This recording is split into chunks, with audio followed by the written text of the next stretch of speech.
Alors, vous vous souvenez peut-être, au début du premier confinement, parce qu'il y en a eu plusieurs, pas mal de voix s'étaient élevées autour du thème Rien ne sera jamais plus comme avant » et sur le thème du monde d'après. Nous, assez précocement, à l'IFOP, sur la base des données d'enquête dont on dispose, on ne s'est pas calé sur cette vision des choses et on a plutôt pensé que ce ne serait pas une période charnière ou de basculement ou de rupture, mais que ces confinements, allait plutôt fonctionner comme un espèce d'incubateur qui allait accélérer des tendances qui étaient déjà préexistantes. On peut en prendre quelques exemples. Le plus évident, c'est la digitalisation de nos sociétés, de nos modes de vie. Avec, par exemple, le boom persistant et accéléré autour du e-commerce, de la livraison à domicile. On était sur 20 milliards d'euros de chiffre d'affaires en 2008. On était à 113 milliards de chiffre d'affaires pour le e-commerce l'année dernière, en 2020. Et des grands opérateurs comme Amazon, mais beaucoup d'autres également, ont parfaitement bien tiré leur épingle du jeu. Et donc ça, c'était déjà inscrit dans les cours, comme on dit à la bourse, avant le Covid. Mais le Covid a amplifié tout cela. Autre tendance, là pour le coup, clairement accélérée, parce qu'elle n'était que balbutiante, toujours sur la thématique de la digitalisation des modes de vie, c'est l'essor du télétravail. Aujourd'hui, d'après nos données d'enquête, si l'on fait une photographie du salariat français, 40% des salariés ne travaillent pas en bureau, ils sont sur des chantiers, chauffeurs routiers, etc., etc.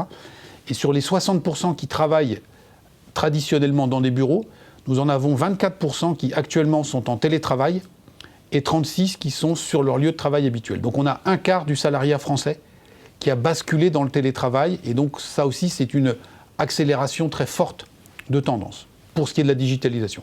On pourrait citer d'autres tendances qui ont également été accentuées. Je prendrai deux exemples.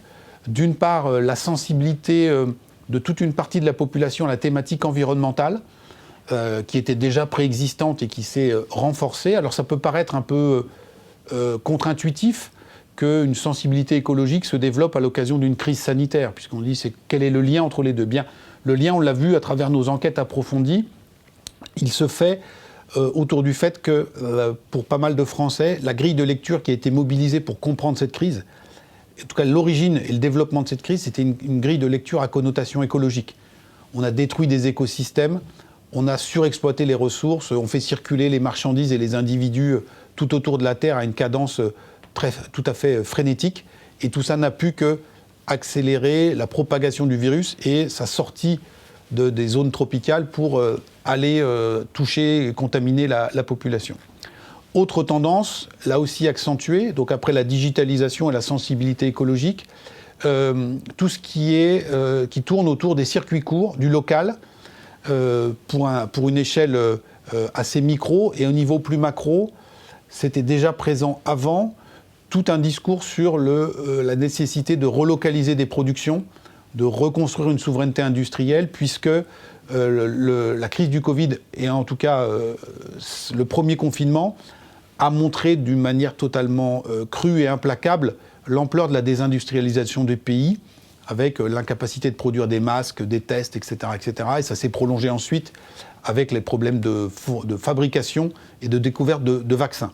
Donc, volonté de relocaliser des productions, engouement renouvelé pour le Made in France, et à une échelle plus micro pour les circuits courts, achetés près de chez soi, etc., etc. Et donc, pas mal d'acteurs économiques ont joué sur cette fibre et sur cette corde qui était, encore une fois, déjà préexistante, mais qui a été boostée par la crise du Covid.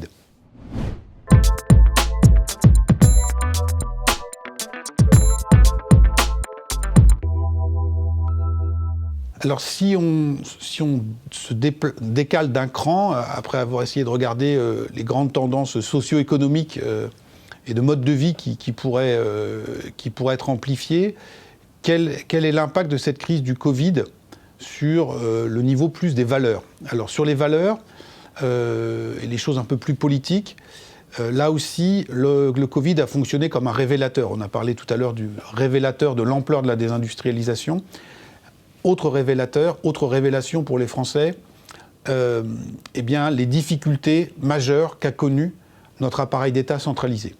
Et ça, c'est un problème très très grave pour la société française, puisque plus que dans d'autres pays, en cas de crise, c'est d'abord vers l'État que tous les regards se tournent. Et l'État qui siège à Paris et qui doit ensuite tout organiser depuis Paris. Et donc on a vu à de nombreuses étapes de cette crise, la livraison des masques, la gestion des hôpitaux, la question des déconfinements, reconfinements, la question des procédures administratives à remplir, que l'État central ne pouvait plus s'occuper de tout, qu'il était pas assez réactif, pas assez décentralisé, et que tout ça pose évidemment toute une série de questions à la société française, avec un appel à davantage d'autonomie, de respiration pour le corps social, au profit notamment des collectivités locales. Les maires ont tiré leur épingle du jeu dans cette affaire. Ils ont été à la manœuvre, ils ont été très présents sur le terrain, ils ont été plébiscités, on l'a vu dans nos sondages. Le tissu associatif également, et puis on reviendra peut-être dessus tout à l'heure, le rôle aussi, la légitimité aussi que peuvent avoir les entreprises, et notamment les plus grandes, à assurer une partie de l'intérêt général aux côtés de l'État et la puissance publique, dont on a vu qu'elle ne pouvait plus tout faire ici en France.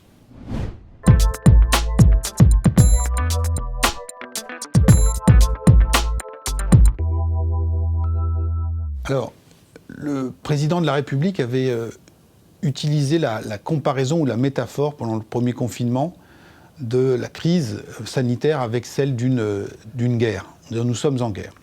Et donc on peut espérer, si on se projette un petit peu, que nous allons bientôt arriver à la libération et que nous allons bientôt sortir de cet état de guerre. Et rappelez-vous quelle était la question qui était le plus posée un peu partout dans les conversations en France à la libération.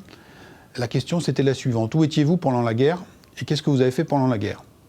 C'est cette question-là qui va être posée aux grandes entreprises, à toutes les entreprises, mais notamment aux plus grandes d'entre elles, puisque les regards se tournent vers elles, c'est elles qui ont le plus de moyens, sur quelle était votre attitude pendant la crise du Covid et qu'est-ce que vous pouvez faire pour contribuer à reconstruire un pays qui a été durement meurtri par cette épreuve. C'est typiquement le cas en direction des grandes entreprises industrielles. On a parlé des relocalisations. Est-ce qu'on va faire, comme on dit en bon français, davantage de sourcing depuis la France ?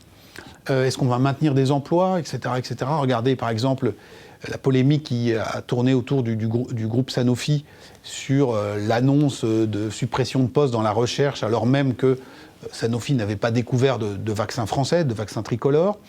On a vu aussi des entreprises du secteur de la grande distribution redorer en partie leur blason à l'occasion de la pandémie en disant « nous avons joué le jeu, on a maintenu les prix bas, nous avons mis notre appareil logistique au service de la population pour aller chercher les masques que la puissance publique n'était pas capable d'acheminer. Nous avons aussi fait de la place, circuit court, aux petits producteurs locaux dans nos rayonnages, et donc on a joué collectif. » Et puis on peut maintenant aussi, il y aura sans doute manifestement des attentes majeures vis-à-vis des groupes bancaires, en disant quelle a été votre attitude pendant la crise du Covid et qu'est-ce que vous pouvez faire demain pour seconder, épauler et rapiécer le tissu économique français qui a été très durement abîmé par cette crise.